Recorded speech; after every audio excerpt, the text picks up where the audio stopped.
Usaha untuk menjatuhkan kerajaan oleh PAS ni tak berhenti, tuan-tuan. Oh, bagus ada orang ni. Konsisten betul bab ni. Bab dulu masa nak membantu rakyat, tak ada pula dia konsisten macam ni kan. Tapi bab nak menjatuhkan kerajaan ni, terbaiklah PAS. Memang terbaik. Baru-baru ni. PAS lamar UMNO, tolak pemimpin berpakat dengan DAP. PAS tidak menolak kemungkinan menghidupkan semula Muafakat Nasional dan sekali lagi bekerjasama dengan UMNO memandangkan sebahagian besar ahli akar umbi masih sayangkan gabungan itu, kata Timbalan Presiden Tuan Ibrahim Tuan Man. Menurut laporan portal Free Malaysia Today, ahli Parlimen Kubang Kerat itu berkata PAS sedia bersama UMNO tetapi dengan syarat tidak melibatkan pemimpin yang berpakat dengan DAP. Gagasan penyatuan ummah MN masih terbuka dan PAS bersatu dalam PN yakin ummah ini perlukan penyatuan dan muafakat. Kita perlu yakin dalaman UMNO yang masih sayangkan gagasan ini dan demikian juga PN. Bagaimanapun, kita mesti buang yang keruh, yang punya agenda peribadi sehingga mengenepikan agenda ini dan sanggup bersekongkol dengan DAP yang jelas ditentang sebelum ini, katanya. Pemimpin PAS telah memainkan naratif kononnya UMNO sedang retak dan menanti perpecahan susulan rasa tidak puas hati terhadap Presiden Parti Ahmad Zahid. Ia dikatakan berikutan keputusan hambar parti itu dalam 6 pilihan raya negeri baru-baru ini. Antara punca sokongan yang merudup itu khususnya di kalangan pengundi Melayu, dakwa mereka adalah kerana kerjasama UMNO dalam DAP dan dalam kerajaan perpaduan sekarang. Tuan Ibrahim mendakwa sebahagian besar ahli UMNO masih sayangkan Muafakat Nasional yang wujud pada 2019 setelah BN gagal mempertahankan Putrajaya pada PRU14. Baik, saya nak komen benda ni, tuan-tuan. Yang pertama kita nak cerita kegagalan Barisan Nasional memenangi pilihan raya di negeri-negeri tersebut adalah sesuatu yang kita jangka sebenarnya. Kita dah melihat sama ada UMNO boleh bangkit daripada kekalahan yang lepas. So nampak gayanya masih belum. Tetapi bukan bermakna di belah seluruh semenanjung Malaysia ini UMNO ditolak. Di sebelah selatan UMNO masih menguasai. Kalau kita tengok Negeri Sembilan, UMNO membentuk kerajaan dengan Kerajaan Pakatan Harapan. Kita tengok Melaka, menteri besarnya UMNO. Kita tengok Johor pun menteri besarnya adalah orang daripada UMNO. So kalau nak dikata UMNO ditolak terus di seluruh Malaysia, tidak benar lah. Benar di kawasan even di Pahang pun masih lagi UMNO. Dan juga di Perak, Perak, Pahang. Tapi kalau kita tengok di Pantai Timur, ya ditolak. Mungkin di utara belah Kedah, ya ditolak. Kita tak menafikan. Tetapi tidak bermakna mereka tidak berkuasa sebagaimana bersatu. Bersatu lagi lah, tak ada orang yang nak pilih dia orang, nak jadi menteri besar pun tak ada. Itu yang pertama. Yang kedua, tuan-tuan, yang membuang UMNO sebelum ini, macam saya kata dulu saya buat live kan, yang membuang UMNO sebelum ini bukannya bukannya UMNO yang membuang Muafakat Nasional, yang membuang Muafakat Nasional sebelum ini bukanlah UMNO per se, tetapi bersatu.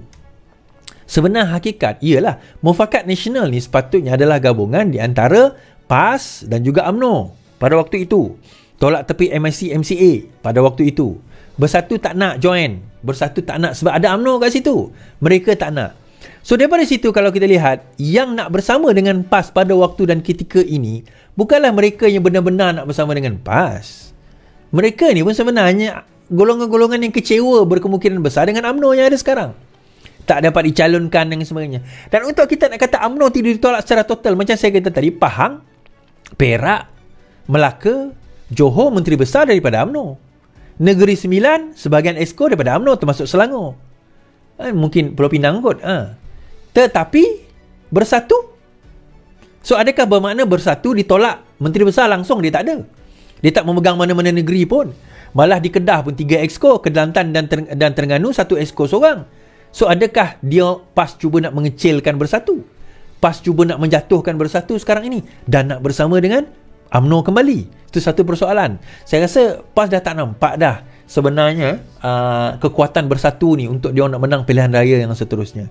Dan dalam masa yang sama macam kita kata tadi, bahawa yang kalau dia kata tak nak bersama dengan DAP, yang mereka tentang tak nak bersama dengan DAP, PAS pun bersama dengan DAP sebelum ni. Jangan kau buat tak tahu. Betul tak? PAS sendiri bersama dengan DAP sebelum ni.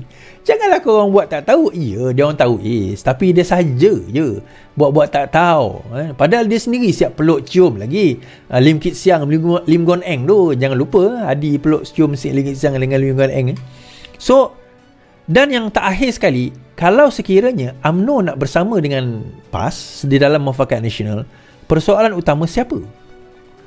Kalau dia kata tolak mereka nak bersama dengan DAP, majoriti pimpinan di dalam UMNO mendapat jawatan bersama dengan DAP sekarang ni di dalam kerajaan perpaduan. Siapa yang nak melompat tu? Isyamuddin. Mungkin Ismail Sabri mungkin. So 2 orang lah lagi. Kita kata 2-3 orang lah, ada lah. Mungkin ada beberapa orang daripada Johor seorang. Mungkin ada 2-3 orang yang kecewa kerana digantung atau tidak dapat jawatan. Mungkin lah. Tapi by all means teruskanlah. Kenapa masih lagi spekulasi, masih lagi mengintai dari tirai kamar? Dinginnya angin malam ini. Nyanyilah pula aku. Masih lagi mengintai dari tirai kamar. Lepas tu dia nyanyi, siapakah aku ini untuk memintal bui yang memutih. Macam tu lah PAS sekarang ni cuba menggoda UMNO di balik tirai kamar. Dia mengintai, kot-kot lah UMNO nak bersama dengan mereka. So kalau dia nak mengintai UMNO supaya tarik bersama dengan mereka, yang bersatu tu bagaimana pula? Dah lah kamu bagi dia 3 je exco dekat Kedah, 1 exco kat Kelantan, 1 exco dekat Terengganu. Teruklah dia orang, tuan-tuan. PAS ni, tu lah saya kata jangan berkawan dengan PAS, tuan-tuan. Jenuh dia orang ni. Kalau berkawan dengan PAS ni jenuh, tuan-tuan. Jenuh lah kalau berkawan dengan PAS ni, kan. Di sana nanti di sini menunggu dia ni. Apalah, ada juga orang macam ni, kan. Aduh, ya, tak faham aku. Well, saya nak faham je. Membawa kita cerita kepada seterusnya. Syarikat judi mendanai atau membiayai pendanaan sewaktu pilihan raya. Benar ke? Okey. Syarikat perjudian nafi biayai kempen pilihan raya. RGB International Berhad menafikan syarikat itu terbabit dalam sebarang bentuk pembiayaan kempen pilihan raya seperti yang sedang disiasat oleh SPRM. Syarikat itu berkata demikian ketika mengulas laporan yang mendakwa eksekutif tertinggi mereka telah ditangkap dan Suruhjaya anti rasuah berkenaan. Lembaga pengarah ingin menjelaskan bahawa RGB Sdn Bhd, anak syarikat milik penuh syarikat itu, hanya melakukan penjualan langsung mesin slot dan aksesori serta tidak mempunyai pelibatan atau pemilikan dalam kelab slot Malaysia. Saya ingin menyatakan bahawa ia tidak akan membenarkan sebarang bentuk pembiayaan politik, kata RGB International dalam satu kenyataan di BSKL semalam. Syarikat itu menegaskan bahawa pengarahnya tidak mempunyai kaitan dengan mana-mana ahli politik dan sedang bekerjasama dengan siasatan SPRM. Menurut syarikat itu, mereka mengamalkan pendekatan toleransi sifar terhadap sogokan dan rasuah. Tuan-tuan, syarikat judi mengamalkan pendekatan toleransi sifar terhadap sogokan dan rasuah. Dan menjunjung standard pematuhan yang tinggi. Baik. Jika mana-mana pihak menyimpang daripada pendekatan toleransi sifar syarikat, kami akan mengambil tindakan yang perlu untuk melindungi kepentingan pemegang saham dan semua pemegang kepentingan yang relevan. Dilaporkan hari ini bahawa setan SPRM didakwa menemui bukti yang menunjukkan dana daripada beberapa syarikat perjudian digunakan untuk membiayai sekurang-kurangnya 3 kempen pilihan raya sejak 2018. Saya ulang. Dana daripada beberapa syarikat perjudian digunakan untuk membiayai sekurang-kurangnya 3 kempen pilihan raya sejak 2018. SPRM dikatakan mendapati dana bernilai 6 hingga 7 juta itu dipercayai diterima orang kenamaan dan pemimpin politik setelah syarikat perjudian tersebut diberi lesen mengoperasi aktiviti slot di kelab persendirian dan persatuan dimiliki syarikat pengendali mesin judi. Sekurang-kurangnya 14 orang telah ditahan dan lebih ramai akan dipanggil bagi menyelesaikan skandal perjudian membabitkan rasuah berkenaan. Saya komen sikit. Okey, yang pertama sekali, dia bukan satu syarikat. Salah satu yang disiasat adalah RGB International Berhad. Dan ini kita nak bagi disclaimer dahulu. RGB International Berhad ni berkemungkinan telus daripada segi polisi. Dia pun tersenarai di BSKL. Bukan basikal, BSKL, Bursa Saham Kuala Lumpur. Kita tak menafikan perkara itu. Namun, siasatan SPRM ini tak lagi lengkap melibatkan beberapa syarikat. Itu yang pertama. Mungkin bukan dia, mungkin syarikat lain. Tetapi syarikat dia juga disiasat. Itu yang pertama. Yang kedua, tuan-tuan, bila melibatkan rasuah, biasanya dan kita pun mengetahui tidak akan melalui channel-channel tertentu. Tidak akan melalui channel-channel official. Of course, bukanlah melalui akaun syarikat dan sebagainya. Kita tahu dana rasuah ni dan sebagainya adalah melalui under table. Orang ketiga, broker. Mereka ni lah yang sebenarnya yang dia jadi, yang kita menjadi orang tengah untuk nak memberi dana tersebut. Tuan-tuan, dia bagi 6 hingga 7 juta. Saya rasa lah mungkin dana itu 10 juta. 3-4 juta komisen dia. Yang lebih tu dia bagi kepada ahli politik tersebut untuk mendanai pilihan raya, kempen-kempen beliau. Kita tak tahu siapa lah. Tapi siasatan sedang berlangsung, biar SPRM sedang laksanakannya. So adakah perkara ini, kempen-kempen judi ini ada digunakan untuk mendanai pilihan raya? Kita dah tengok tadi kemungkinan ada.